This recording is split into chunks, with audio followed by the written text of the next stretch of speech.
O kadtong mga taong nagpaka-ignorante sa ilang kaugalingon.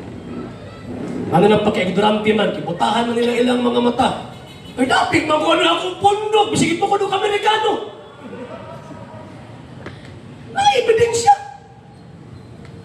O, tanawa, basta mga tanan niya, dala puro raba ba ang hatag. 1 minute. Sapa na lang ibig mga times na moderator. Okay. Daghang kayong salamat, Sir R.G. Seno II, sa imuhang affirmative speech.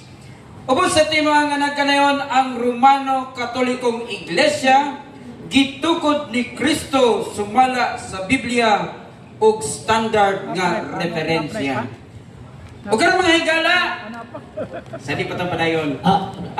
Gusto mo dito point of clarification before ka mapadayon, sir.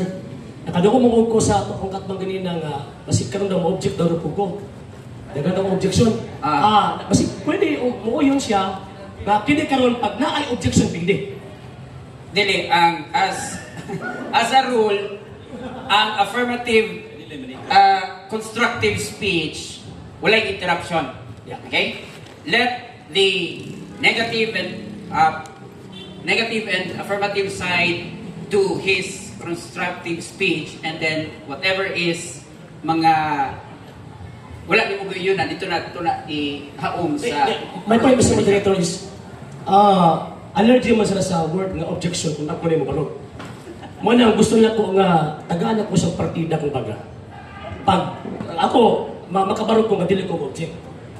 Ang unang mo object pildi. Object yun siya. while Yes, ang constructive speech is ongoing. Sa cross. Sa cross naman ni karon.